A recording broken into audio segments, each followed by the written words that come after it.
It's been 4 years since I last sucked a vape. At one point, it was my whole life. But I had to make some changes, and maybe you can too after this video, because it's metal in your lungs.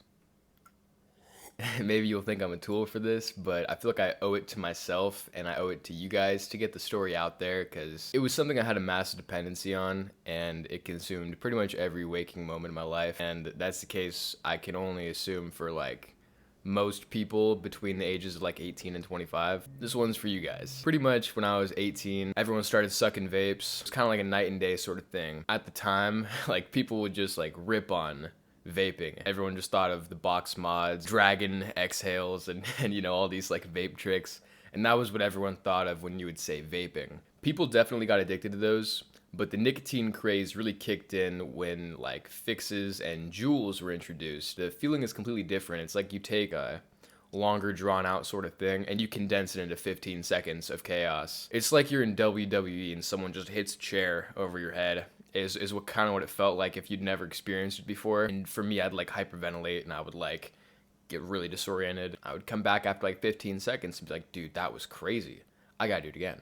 I didn't have one, but a bunch of people did, and so I would just fiend off of everyone else's for like months. When I finally got a device, it was really bad. I got a Soren Air. It was like my baby. I had it on me at all times. I had it under my pillow when I slept. Every single morning, as soon as I woke up, I would like slide my hand under the pillow. I'm gonna get this morning Nick in, because that's like the best one everyone kind of knows. I would hit it every 15 to 20 minutes. I would leave class and I would go and hit it in the bathroom and find every excuse that I could to go and rip my nicotine. It was just a huge part of my life. It didn't happen so much in the beginning, but towards the end, I had something break or something wasn't working how it was supposed to be. God forbid it was my vape that wasn't working. I would just rage and I would just lose my shit. Not that I would never do that when I wasn't addicted to nicotine, but when I was, it just took those kind of negative emotions and amplified them. I would be very short-tempered. I would get irritated all the time. I would just be an extremely agitated person. I didn't like being that kind of person around other people, especially. And I also didn't like it by myself. I would just be irritated all the time. So when I was in college, it was a huge problem because not only did I have my vape,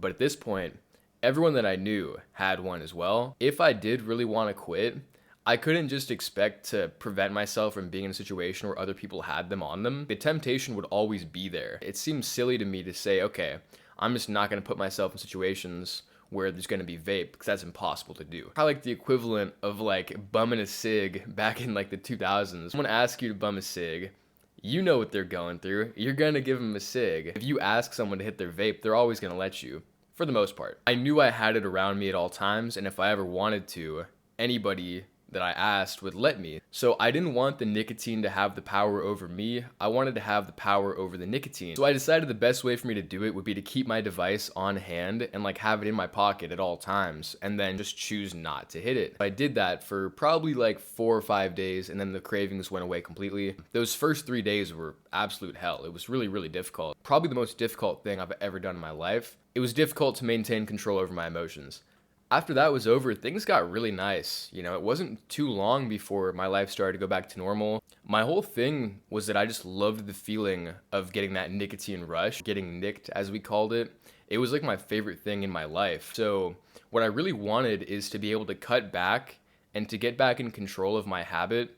That way I could actually feel that feeling to its fullest when I chose to. My rule was that if somebody I knew got like a new device and was offering, I would take them up on it. That happened about 9 days in. I remember my brother got this new device. It was called an Orion. I'll put a picture on the screen of what that looks like. And it was pretty much, as you can see, it was like a box mod, except it had nicotine salts. It chucked some serious clouds, bro. It did the job. I'll put it that way. And then some. And so my brother got this device. This is the opportunity I've been waiting for. I'm gonna rip this. Basically did breathing exercises to get my lungs ready to take in as much as I possibly could. And I would hit it for like 4-second bursts. And I did that like 3 or 4 times in the one breath. And I would hold it in as long as I possibly could. And then once I went to breathe it out, that's when things got swirly. Truly hit the factory reset button. I like went all the way down and I was just hyperventilating and like twitching for like almost 5 minutes, which is not supposed to be how it goes. It gave me a lot more than I was asking for. My stomach is like churning. I gotta go to the bathroom and I can't even move. Dizzy, disoriented, like just having this, like, convulsing basically for 5 minutes in this chair. In my eyes, this was like the prime moment. This was like as good as it was gonna get. I thought this was gonna be the best hit of my life, and it was quite literally the worst. Kind of soured nicotine and the feeling of it in my mind forever. When I think back on nicotine now, all I can picture and think about is me in that chair convulsing. The temptation has been long gone for years now. That, to me, has been extremely helpful, of course, but I think that's one thing that's somewhat of an issue with quitting cold turkey. Your last memories of it are always going to be good, even if the cravings subside. Friends have told me this that have quit, where it's like they feel as though they're always going to picture it in a positive way in their mind.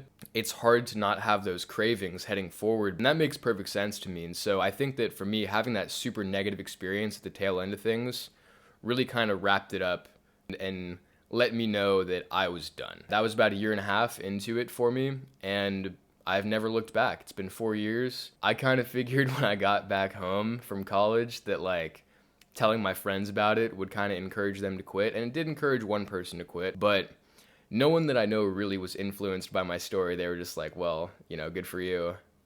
Get off my back. I don't really talk about it ever these days unless somebody asks me directly. I figured it would be kind of nice to come on here and make this video so that you guys can hear my perspective on it. Even if you're deep in the trenches, the top of the mountain is right around the corner. You can reach it in less than a week. And then if you give yourself an extremely intense experience, you'll never want it ever again. That's pretty much all I got. And remember, that's metal in your lungs. Thanks for watching. Peace.